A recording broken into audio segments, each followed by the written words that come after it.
မင်္ဂလာပါကျွန်တော်တို့ slide tank ကွီးရှိန်ရဲ့ပွဲကနိုင်သိတဲ့ကစားသမားဖြစ်ပေမဲ့ဘာကြောင့်ရှုံးရတာလဲပေါ့နော်အဲ့တော့ကျွန်တော်တို့အဲ့ဒီဟာကိုကျွန်တော်စဉ်းစားကြည့်အောင်ဗျာနော်အဲ့တော့ပထမဆုံးအနေနဲ့ slide tank ကွီးရှိန်ရဲ့တစ်ဖက်ကစားသမားပေါ့နော်ချုပ်တီးကိုအရင်ကြည့်ရမယ်ဗျချုပ်တီးကတကယ်တမ်းပြောလာမယ်ဆိုလို့ရှိရင်တော့ချုပ်တီးကတေးကြအိမ်စာလောက်လာတယ်ပေါ့အိမ်စာလောက်လာတယ်ဆိုတာကဒီ slide tank ကြီးရှိဝယ်လာမဲ့တိုက်စစ်ဖွင့်လာမဲ့ခြေတော့ပေါ့နော်ဒီဝင်လာမဲ့ဟာကိုသူ့ရဲ့အောက်ပိုင်းကိုပေါ့ slide tank ကြီးရှိရဲ့အောက်ပိုင်းကိုအရင်ဆုံးအောက်တောင်နေရှင်းပြီးတော့ဝင်မလာနိုင်အောင်တားရတယ်ပေါ့ဗျာအဲ့တားထားတဲ့ဥစ္စာက slide tank ကြီးရှိဝင်မဲ့ဟာတွေကိုဒါဟန်ချက်ပြတ်ပြီးတော့ပေါ့နော်ဝင်ထိုးလို့မရအောင်ဖြစ်သွားတယ်ပေါ့အဲ့ဒီဟာကပထမအချီမှာတော်တော်လေးအလုတ်ဖြစ်တယ်ဗျအလုတ်ဖြစ်တဲ့အတွက်ဒီချုပ်တီးအနေနဲ့တော်တော်ယုံကြည်မှုရသွားတယ်ဗျသူ့ရဲ့ဒီ technique ဘိုင်းဆိုင်ရာဒါမှန်ကန်တယ်ပေါ့နော်ခြားထားတဲ့ plan မှန်တယ်ဆိုပြီးတော့သူအနေနဲ့အဲ့ဒီနီးစနစ်ကိုပဲသူထပ်သုံးတယ်ပေါ့နော်ဒါကတော့ချုပ်တီးရဲ့အပိုင်းပေါ့နော်ဒါချုပ်တီးကတေချာဒီလိုထိုးမယ်ဆိုတာမျိုးကိုပြင်ဆင်လာတယ်လို့ကျွန်တော်ပြောချင်တာဗျအဲ့တော့ slide tank ခွီးရှိန် slide tank ခွီးရှိန်ကဒီဘယ်လိုပြောမလဲ plan ပိုင်းပေါ့နော် game plan ပိုင်းဒါအားနေတယ်လို့ကျွန်တော်တို့ပြောလို့သုံးသပ်လို့ရတယ်ပေါ့ဗျာ။ဘာကြောင့်လဲဆိုတော့ဒီဝင်လာတဲ့လမ်းကိုဒီလိုမျိုးဖြတ်ထားပြီးတစ်ဖက်ကစားသမားအဲ့ဒါဆိုရင်ကိုဘယ်လိုထိုးမလဲ။အဲ့ဒီဟာမျိုးကိုနီးပြကလည်းပြောရမယ်။နီးပြကလည်းသုံးသပ်ရမယ်။ဒီပထမအချိန်မှာတော့ငါတို့ဒီလိုဖြစ်နေပြီ။ဒါဆိုရင်ဘယ်လိုမျိုးလုပ်ရင်ကောင်းမလဲ။ဒီ game plan ပေါ့နော်။အဲ့ဒီ game plan မရှိဘူး။အဲ့တော့ဒုတိယချိန်မှာလည်းအဲ့လိုပဲဆက်ဝင်တယ်ဆက်ဝင်တော့တစ်ဖက်ကစားသမားတည်တဲ့အတိုင်းပါတော့ဒီလို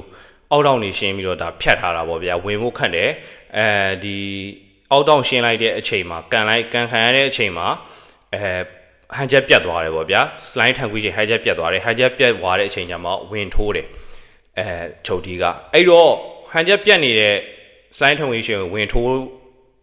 ရဲတာပေါ့ချုပ်တီးကအဲ့လိုမျိုးကျွန်တော်မြင်တယ်ဒီတိုင်းပုံမှန်အခြေအနေနဲ့လက်သီးချင်းရှင်ထိုးဆိုမထိုးရဲဘူးတစ်ဖက်ချုပ်တီးကဒါကတော့သူ့ရဲ့နီးစနစ် game plan ပဲတစ်ဖက်ကစားသမားရဲ့အဲ့တော့ကျွန်တော်တို့ဒီ slide ထန်ခွေးချိန်နဲ့အဲ့ဒါကိုဘယ်လိုပြင်ဆင်မလဲဘယ်လိုလုပ်မလဲဘယ်လိုကောင်းကိုယ့်ဘက်ကကာဘာပြောင်းဘယ်လိုပြန်ထိုးမလဲအဲ့ဒီ game plan ကမပါလာတာကျွန်တော်တို့ကเนาะအဲ့တော့ training တွေစင်းတယ်လေ့ကျင့်တယ်မှန်တယ်ဒါပေမဲ့ပွဲထိုးတဲ့အချိန်မှာပွဲကအနေအထားကိုဖတ်တတ်ဖို့လည်းအရေးကြီးတယ်ဒါပေမဲ့ပွဲရဲ့အလှည့်ပြောင်းတစ်ခုဆိုတာဖြစ်သွားသေးတယ်အဲ့ဒါတော့ဒုတိယအချိန်မှာချုပ်တီးကတဖြည်းဖြည်းနဲ့ slide ထန်ခွေးချိန်လိုက်တယ်လိုက်ရင်နဲ့ထောင်းကတ်သွားတယ်ထောင်းကတ်သွားတဲ့အချိန်မှာ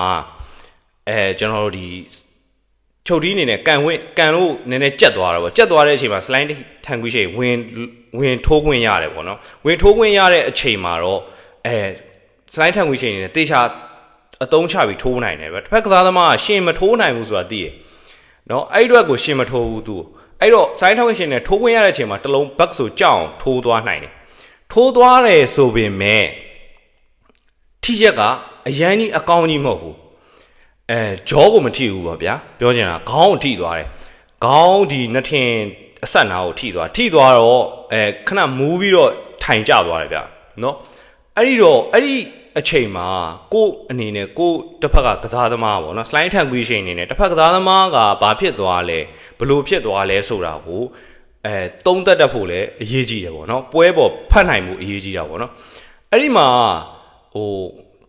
သူ့ရဲ့ထိသွားတဲ့ထိချက်ကလို့ငါလိုက်လို့ရတဲ့အနေထားလားလိုက်လို့မရတဲ့အနေထားလားဘလို့သုံးသက်ပြီးတော့ပေါ့လောက်ရမလဲပေါ့နော်အားနည်းချက်ဘလို့ပြန်ရှာရမလဲဒါမျိုးကိုလောက်ရမှာပေါ့နော်ဒါကတော့နီးပြနဲ့ကစားသမားနဲ့တော့အောက်ကနီးပြကလည်းဒါអော်ပေးရမှာပေါ့နည်းနည်းထိန်းတာအခြေအနေကြီးအဲ့လိုမျိုးဟာမျိုးတွေပေါ့နော်ဒါမျိုးလောက်ရမှာပေါ့အဲ့ဒီအချိန်မှာပြန်ပြီးတော့စွတ်လိုက်တာပေါ့နော်ဒီ slide ထန်ခွေးချိန်ကစွတ်လိုက်နေတာပဲရှိရဗျာသိလားဘာမှ game plan ပါမလာဘူးနောက်ဆုံးလိုက်လုံးအားကြီးလို့ဗျာသိလားတတိယချီမှာဆိုနီးပြဒိုင်ရတောင်တားရတယ်ခဏနေခဏရက်လိုက်မယ်ဆိုတာကြီးပဲသိရမှာအဲ့တော့ထိုးကျင်နေတာပဲသိတယ်ဘလို့ထိုးရမယ်ဆိုတာကိုပါမလာဘူးအဲ့တော့ရှုံးသွားတယ်ပေါ့ဗျာเนาะကျွန်တော်နိုင်တိုက်တဲ့ပွဲဖြစ်ပါလျက်နဲ့ရှုံးတယ်ပေါ့ဗျာအဲ့လိုမျိုးကျွန်တော်ကတော့ခံစားရတယ်ပေါ့ဗျာเนาะ အဲ့တော့ slide ထက်ဝေးချိန်အနေနဲ့ဒီ game plan ကိုတေချာချလာမယ်ဆိုရင်ဒီကစားသမားကမနိုင်စရာအကြောင်းမရှိဘူးနောက်ပြီးကြတော့ဒီချလာတဲ့ game plan တိုင်းမဖြစ်ခဲ့ဘာလုပ်မလဲဆိုတဲ့ game plan အဲ့ဒါလည်းပါမလာဘူးအဲ့တော့ကျွန်တော်တို့ကပထမသူ game plan ရဗျာတိုက်စစ်ဖွင့်ပြီးငါထိုးမယ် okay ဟုတ်ပြီတိုက်စစ်ဖွင့်ပြီးထိုးပြီအဲ့တော့တိုက်စစ်ဖွင့်ပြီးထိုးလို့မရဘူးတစ်ဖက်ကစားသမားဒီလိုပိတ်ထားတယ်ဆိုလို့ရှိရင်ငါတို့ဘာလုပ်သင့်လဲဒါနီးပြနဲ့ကစားသမားနဲ့ဒီလိုမျိုးကစားသမားအဓိကကနီးပြပဲဗျာနီးပြဖွဲ့ကဒါမျိုးဖြစ်လာပြီဆိုလို့ရှိရင်ဒါဟဲ့အောင်မင်းဒါဆိုရင်တော့ဘယ်လိုလုပ်သင့်လဲဒါကျွန်တော်တို့ဒီပညာရှင်မဟုတ်ဘူးဒါပေမဲ့ပွဲပေါ်မှာတွေ့ရတဲ့ဟာကိုပြောပြတာဗျာသိတယ်မလားအဲ့တော့သူတို့အနေနဲ့ဒါတွေကိုပညာရှင်တယောက်အနေနဲ့ဘာလုပ်သင့်တယ်ဘာကင်သင့်တယ်ဆိုတာသူတို့အနေနဲ့ဒါကျွန်တော်တို့အများကြီးသိမှာဗျာအဲ့ဒါမျိုးဖြစ်ရင်အဲ့ဒါမျိုးလုပ်ရမယ်ဆိုတာမျိုးကိုပေါ့နော်ဥပမာတစ်ဖက်ကတိုက်စစ်ခံလာရတယ်အဲ့ဒါကိုဘယ်လိုဖြိုခွင်းမလဲဒါမျိုးကိုပြောတာပါကျွန်တော်ကအဲ့တော့ကျွန်တော်တို့ဒီကျွန်တော်တို့ပြောရဲဆိုတာဒါပညာရှင်လည်းမဟုတ်ဘူးဟိုကလည်းမဟုတ်ဘူးအဲ့တော့သူတို့တွေဒီကျွန်တော်တို့ထပ်ပိုသိပါပါဒါပေမဲ့ပွဲထဲမှာ plan ရဖြစ်နေတဲ့မြင်တဲ့ဟာကိုပဲကျွန်တော်တို့ကဝေဖန်သုံးသပ်တာပဲဖြစ်တယ်ဘာကြောင့်ပြောလဲဆိုတော့ကျွန်တော်တို့ဒီဒါ blame နေတာမဟုတ်ဘူးအကုန်လုံးပေါ့နော်ဒီမြန်မာရွေးကလက်ဝိတ်လောကတစ်ခုလုံးကောင်းမှုအတွက်ဒါကျွန်တော်တို့ကတနိုင်